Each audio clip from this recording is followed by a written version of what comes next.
Today, we're going to dive into something pretty incredible, a silent but seriously destructive domino effect that high blood sugar can kick off inside our kidneys. It's this wild chain reaction where one tiny problem leads directly to the next, and then the next, causing some major damage. Let's break down how it all happens. And that really begs the question, right? I mean, our kidneys are absolute master filters. They clean our entire blood supply over and over all day long. So how on earth can a molecule as common as glucose actually bring this incredibly complex system to its knees? Well, let's find out. Okay, so the whole thing kicks off with one single fundamental issue: too much glucose.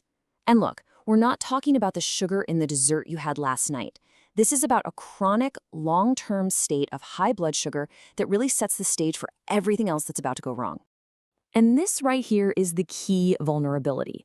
You see, most cells in our bodies can kind of put up a gate and say, whoa, that's enough sugar, we're full.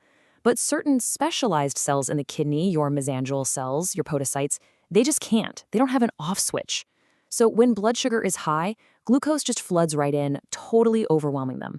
And that is our very first domino. So here it is. This is the full roadmap of damage we're going to walk through together. We've just seen the first domino tip over, that excess glucose entry. Now we're going to follow this path through 6 more steps, all the way from funky chemical reactions to the literal physical breakdown of the kidney's filter. So once all that extra sugar gets trapped inside those kidney cells, it doesn't just, sit there.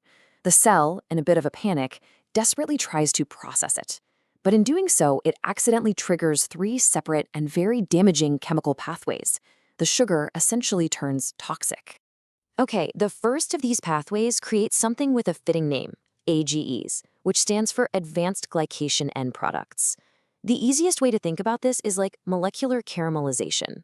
Seriously, all that extra glucose starts sticking to essential proteins and fats where it absolutely shouldn't be, creating these sticky, gummy, harmful compounds. And this is the kind of havoc those AGEs wreak. They take the kidney's delicate, flexible filter and make it thick and stiff. Kind of like if your paper coffee filter slowly turned into cardboard. It's just not going to work right. On top of that, they spark all this inflammation, creating a hostile environment that just damages the filter even more.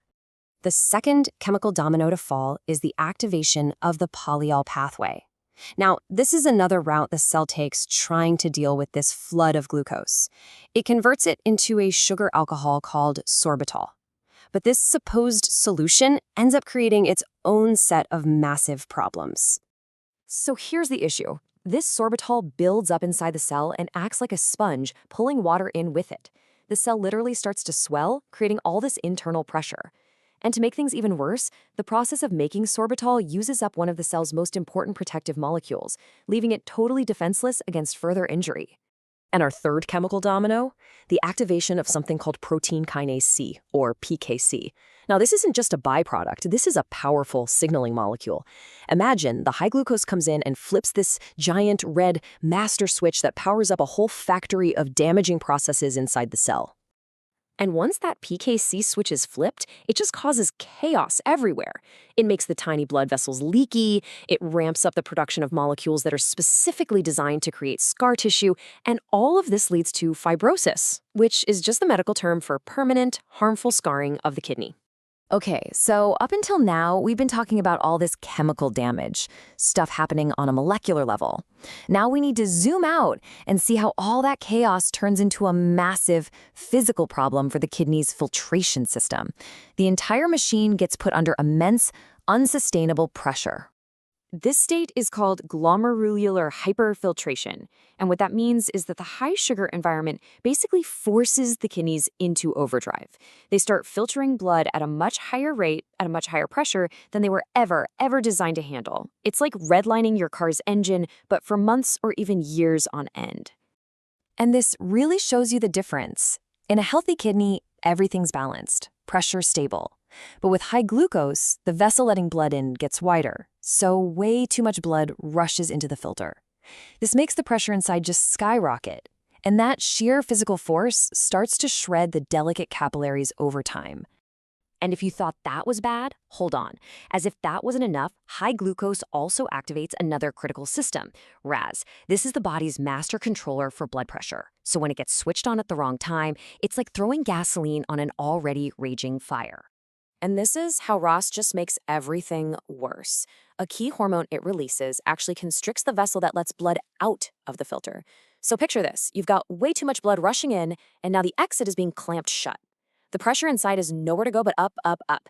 And on top of that, the hormone also directly promotes more scarring. It is a devastating 1-2 punch.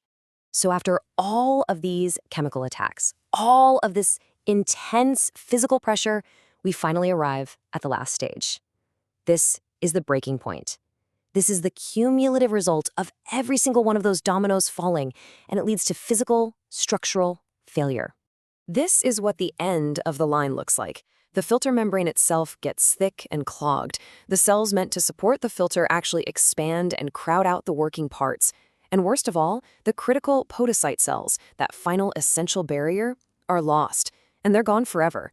All of this leads to glomerulosclerosis, the complete and irreversible scarring of the kidney's filtering units.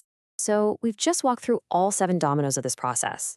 A clear, destructive path that starts with a simple sugar molecule and ends in organ failure. We've laid out the entire roadmap of damage. And that leaves us with one final and really crucial question to think about. If this is the roadmap for damage, then what is the roadmap for defense?